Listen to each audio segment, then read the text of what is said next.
हमारे इस news channel में आपका स्वागत है। देखते हैं 5 मिनट में 25 खबरें। बात करते हैं आज कोरोना वायरस को लेकर मीडिया में क्या क्या दिन भर में सुर्खियां रही। इससे पहले मैं आपको बता दूं दोस्तों कि भारत में अभी तक संख्या आंकड़ों की अगर बात करें तो इंडिया में पिछले 24 घंटियों के दरमियान 1490 नए मामले सामने आए हैं, जबकि संक्रमितों की संख्या 25,000 के पार हो चुकी है। एग्जैक्ट आंकड़ों की बात करें तो दोस्तों संक्रमित लोगों की देश भर में कुल संक्रमितों की संख्या 24,942 हो गई है, जिसमें कि अब तक 779 लोगों की जाने जा चुकी है। ये तो है भारत का आंकड़ा। वहीं दोस्तों दुनिया भर के अगर आंकड़ों को देखते हैं तो दुनिया भर में कंफर्म आंकड़ा 28 लाख के पार पहुंच चुकी है, जिसमें कि एक अच्छी बात है दोस्तों की 8,000 आदमी रिकवरी कर चुके हैं, ठीक हो चुके हैं और 20,000 आदमी के जाने जा चुकी है। अगली खबर की ओर चलते हैं दोस्तों। उत्तर प्रदेश में 99% मामले हॉटस्पॉट इलाके में हैं। लॉकडाउन के उल्लंघन पर 30,000 से ज्यादा एफआईआर भी दर्ज हो चुके हैं। जी हाँ, लोगों को घर से बाहर ना निकलने की अपील कर रही है उत्तर प्रदेश के पुलिस। मगर उत्तर प्रदेश में कई जगह कई लोग ऐसे हैं जो कि पथराव कर दे रहे हैं पुलिस के ऊपर, जिसके कारण पुलिस उन लोगों पे एफआईआर दर्ज करा रही है और उस पर सख्ती से कार्रवाई की जा रही है। जबकि उत्तर प्रदेश में 30,100 से ज्यादा एफआईआर दर्ज की गई है और 31,000 वाहन सीज कर लिए गए हैं। कार, बाइक वगैरह ये जो 2 व्हीकल्स या 4 व्हीकल्स हैं, इनको सीज कर लिए गए हैं। ये उत्तर प्रदेश की सरकार ने स्ट्रिक्ट कानून लगा रखा है, फिर भी दोस्तों देखिए इस बीमारी पे कंट्रोल कर पाना कितना मुश्किल हो जा रहा है। इसलिए प्लीज आप लोग से भी रिक्वेस्ट है कि जब तक लॉकडाउन लगा रहा है यानी 3 मई तक घर से बाहर ना निकले, जो जहां है वहीं रहे, सुरक्षित रहे, सोशल डिस्टेंसिंग बनाए रखें। पीएम नरेंद्र मोदी भी बार बार यही बात बोल रहे हैं। उन्होंने आज लाइव में मन की बात में भी उन्होंने लोगों से संबोधित किया कि सोशल डिस्टेंसिंग बना के रखना और दूरी बनाना है। साथ ही चलते हैं दोस्तों अगले अपडेट्स पर। आप लोग देख पा रहे होंगे कि मुंबई पुलिस में कोरोना वायरस से पहली मौत हो गई है। कांस्टेबल जिंदगी से हारा जंग। महाराष्ट्र की राजधानी मुंबई में कोरोना वायरस संक्रमण से एक पुलिस कांस्टेबल की मौत हो गई है। पुलिस विभाग में पहली बार कोविड-19 से हुई मौत का यह पहला मामला सामने आया है। ये कांस्टेबल है दोस्तों, मगर इनकी जान जाना ही नहीं, इन्होंने कोरोना वायरस को लेकर के शहीद हो गए हैं। ये हमारी समाज को, हमारे देश को प्रोटेक्ट करते हैं, इसलिए इन पर शोक जाहिर करना हम सभी का धर्म है। तो चलिए साथ ही अगला अपडेट्स आ रहा है। कोरोना के टीके को लेकर ब्रिटेन में इंसानों पर परीक्षण शुरू हो गया है। जी हाँ, आपको बता दें यूरोप में पहली बार कोरोना वायरस को लेकर इंसानों पर परीक्षण शुरू हो चुकी है। ब्रिटेन के ऑक्सफोर्ड शहर में परीक्षण के लिए 800 से ज्यादा लोगों को चुना गया था, जिनमें से 2 वॉलंटियर्स को ये टीका लगाया गया। देखते हैं आखिर इसका रिजल्ट क्या आता है। मैं आपको बताऊंगा जरूर हमारे न्यूज चैनल में, लेटेस्ट न्यूज नेटवर्क। अगली बड़ी खबर देख पा रहे होंगे कि नोएडा में क्वारंटीन सेंटर से भागा युवक निकला कोरोना पॉजिटिव। टीम पहुंची गांव। कोरोना मरीज की उम्र 37 साल की है।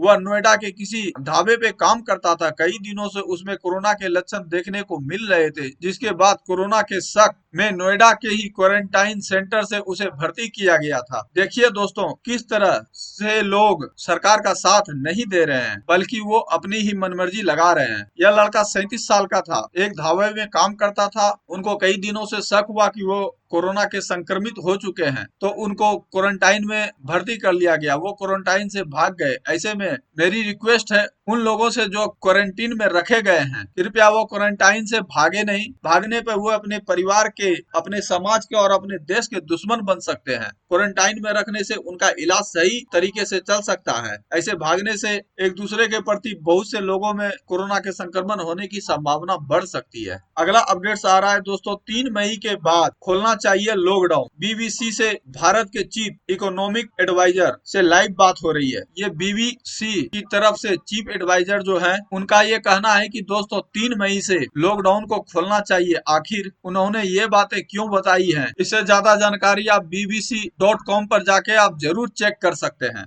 फिलहाल अगला अपडेट आ रहा है। नोएडा में 3 मरीज कोरोना से संक्रमित हो चुके हैं। अब तक नोएडा में कुल 112 लोग पॉजिटिव पाए गए हैं। वहीं दोस्त अगला अपडेट आ रहा है, गृह मंत्रालय ने शुक्रवार देर रात लॉकडाउन 2 में रियासत का आदेश जारी किया है। इस आदेश में सभी दुकानों को खोलने की इजाजत दे दी गई है, लेकिन मॉल्स और शॉपिंग कॉम्प्लेक्स को अभी इंतजार करना होगा। गृह मंत्रालय ने सोशल डिस्टेंसिंग का ख्याल रखते हुए कहा कि दुकानों में स्टाफ आपस में दूरी बनाने के साथ मास्क का भी इस्तेमाल करेंगे। कोरोना और लॉकडाउन से जुड़ी खबरों और दोस्तों एक बार आपको फिर से बता दें कि लॉकडाउन के बाद भी कोरोना संक्रमण की रफ्तार तेजी से बढ़ती जा रही है। देश में कोरोना वायरस कोविड-19 के पॉजिटिव मामलों की संख्या कुल 24,000 के पार पहुंच गई है। वहीं अब तक 775 लोगों की मौतें भी हो चुकी है। और अच्छी बात ये आ रही है दोस्तों की 5,063 लोग कोरोना वायरस संक्रमित से मरीज ठीक भी हो चुके हैं। चलिए साथ ही चलते हैं अगला अपडेट्स में। उन इलाकों में दुकानें खोलने की इजाजत दी गई है जिन इलाकों में कोरोना संक्रमित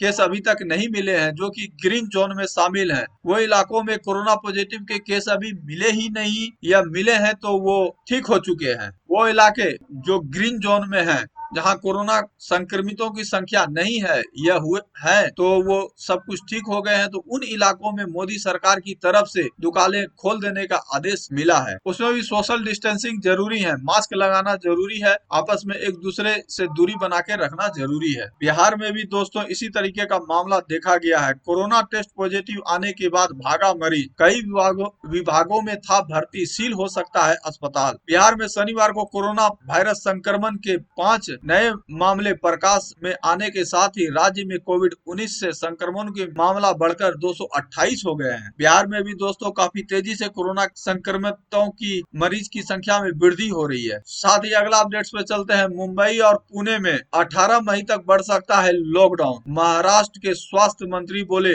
18 मई तक संभावना है मुंबई और पुणे में लॉकडाउन बढ़ाने की। जी हाँ दोस्तों, आपको बता दें कि जिस इलाके में कोरोना वायरस के संक्रमित मरीजों की संख्या बढ़ती जा रही है, इसी बीच दोस्तों केंद्रीय स्वास्थ्य और परिवार कल्याण मंत्रालय की जारी आंकड़ों के मुताबिक पिछले 24 घंटों में 1400 से ज्यादा मामला भारत में देखे गए हैं। और इसी बीच एक लाइव अपडेट्स भी आ रहा है दोस्तों की सोनिया गांधी ने प्रधानमंत्री नरेंद्र मोदी जी को पत्र भी लिखा है और पूरे देश में आर्थिक संकट के बारे में उन्होंने कहा है। इसके अलावा एक और बड़ा अपडेट्स आ रहा है, कर्नाटक में पिछले 24 घंटे में बढ़े सिर्फ 6% पॉजिटिव मरीज। ये कर्नाटक के लिए अच्छी खबर है। अब तक भारत में कोरोना वायरस के मरीजों की संख्या 24,505 से पार हो चुकी है, जिसमें से 775 लोगों का निधन हो चुका है। और एक अच्छी खबर है, इसके अलावा 5,062 से ज्यादा लोग भी ठीक हो चुके हैं। इसके अलावा कुपवाड़ा के कोरोना अस्पताल में तैनात स्वास्थ्य कर्मी हुआ कोरोना से संक्रमित। कुपवाड़ा के कोरोना अस्पताल में तैनात